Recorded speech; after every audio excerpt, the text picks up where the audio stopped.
आप सोचेंगे paper pen हाथ में लेकर फिर देखो प्रिंसिपल बन के बैठ गई है।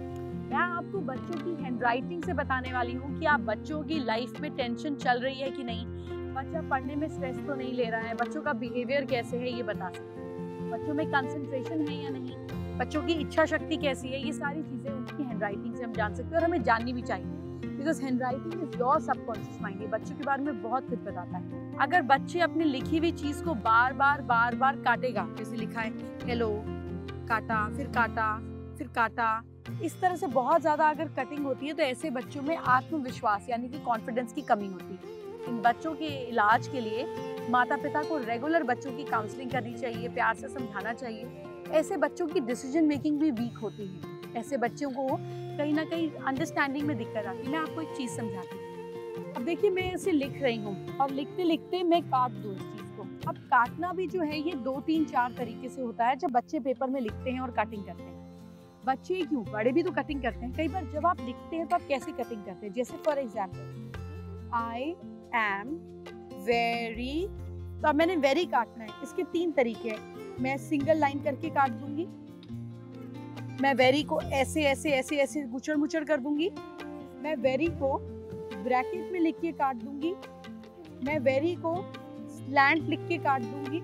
ये अलग अलग तरीके से कटिंग होती है। कई बार बच्चे ऐसे भी काट देते हैं कि ये लिखा और cut cut cut cut cut cut cut के पेंसिल से पेपर फट जाता है, पेन से पेपर फट जाता है। अब ये अलग अलग कटिंग का क्या मतलब है, ये कटिंग क्या एक्सप्रेस करती है? तो कटिंग बेसिकली रिप्रेजेंट क्या करती है आपके ब्रेन में? हम कोई काम जिंदगी में कर रहे हैं और ये काम ठीक नहीं हुआ, मेरा लगता है हटाओ यार हटाओ, ये गलत हो गया। अब इस गलत को आप हैंडराइटिंग से कैसे पढ़ेंगे कि आदमी गलत को किस तरीके से लेता है?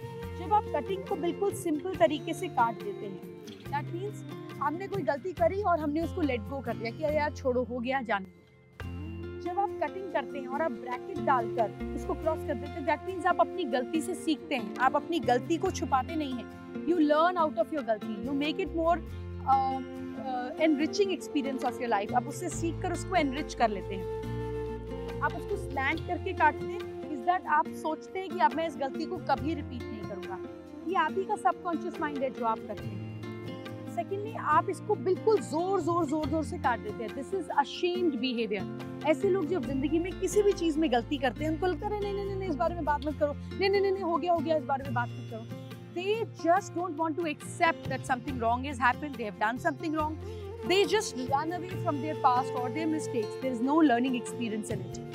जब लोग इसको बहुत बुरी तरह से काटते चले जाते हैं, इतना कि पेपर के पीछे तक निशान आ जाए, ऐसे लोग अपने पास्ट को लेकर एग्रेसिव हो जाते हैं। These are the people who develop different kind of traumas, different kind of psychological illness because of their past. तो आपको सिर्फ बच्चे की हैंडराइटिंग में कटिंग देखनी है, और इस कटिंग से बच्चे क्यों, आप अपने में देखिए ना, अपने देखिए और समझिए मैं क्या कहना चाह रही हूँ। देखिए what kind of things people do when it is about cutting, it is about letting go, it is about a mistake, it is about learning experience, it is about a bad experience in life. How do they treat it? और ये आपको handwriting को देखकर समझ में आ जाएगा। अपना ख्याल रखिए। I will see you tomorrow. Bye bye, take care. जय हो गंगा मैया की।